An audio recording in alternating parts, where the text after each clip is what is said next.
Primeira parte, eu organizei-a em 4 grandes capítulos, grandes categorias. Num primeiro aspecto, relacionado com a Revolução do 25 de Abril, ou a Revolução dos Cravos, e, sobretudo, responder à questão de tentar perceber a sua gênese e quais foram os seus grandes objetivos. Num segundo momento, referirei a educação na década de 1970, a reforma Veiga Simão e os impasses do marcelismo nessa década, no período que imediatamente antecede a Revolução de Abril. Em terceiro lugar, irei propor uma metodologia para analisar as mudanças que se realizaram pós-revolução e, por último, 1.4, um quarto aspecto, os impasses do primeiro governo provisório, a superação desses impasses e as principais medidas de política educativa adotadas por esse governo. A base de trabalho, e desde já para todos aqueles que se interessam por estas questões, eu, no convite que figurava o link para um artigo publicado na Revista Portuguesa de Educação da Universidade do Minho, e figurava também a referência bibliográfica de um livro meu, A Construção Política da Educação. Eu vou ver se agora consigo, não é isto, agora está, desculpem. Os livros, para quem deseja aprofundar, recomendo a leitura e o trabalho a partir deste livro, A Construção Política da Educação, Estado de Mudança Social e Políticas Educativas no Portugal Contemporâneo. É um livro de 2001, editado pelas edições Afrontamento. Em termos de memória oral, só se encontra nas bibliotecas, é uma edição do extinto Instituto de Inovação Educacional, as Políticas de Educação em Discurso Direto, 1955-1995, que recolhe entrevistas destes protagonistas, desde primeiros ministros, 2 deles do pós-25 de Abril, os ministros da Educação e altos funcionários, desde Francisco Leite Pinto, que foi ministro entre 55 e 61, até Marçal Grilo, até Eduardo Marçal Grilo. Portanto, são 2 livros,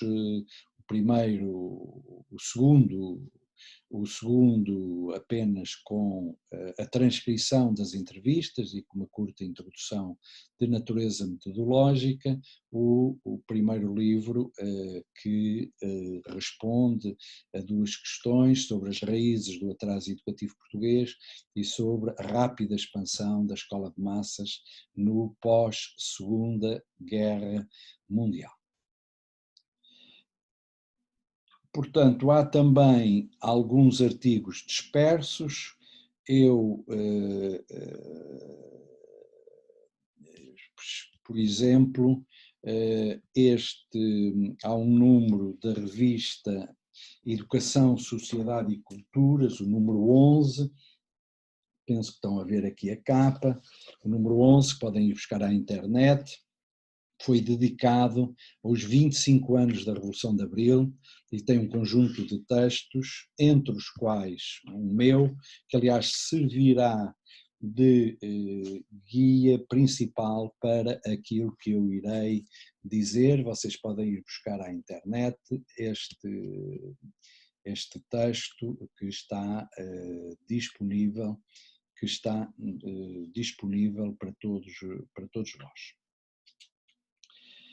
O que é que, então vamos, passado esta primeira introdução,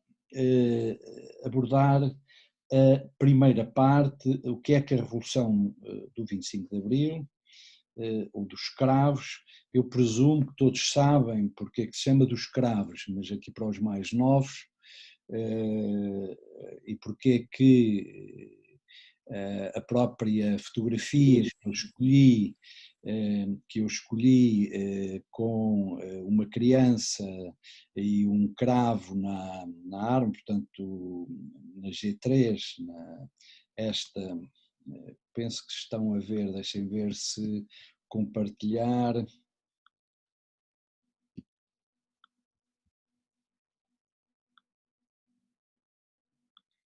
Esta é uma fotografia icónica da Revolução de Abril. E porque é que o cravo foi caracterizou a Revolução? Por uma razão muito simples: o cravo era a flor mais barata e mais vendida no mês de abril, e que estava em grandes quantidades, nomeadamente no Rossio e no Terreiro de Paço, visto que as vendedoras de flores o tinham ido buscar ao Mercado da Ribeira, tinham ido fazer as compras para depois revender, sobretudo no Rossio e no centro da cidade. E com a Revolução e com a passagem dos militares, nomeadamente a coluna de Salgueiro Maia, foram rapidamente oferecidos aos militares e muitos deles colocaram a flor no cano da sua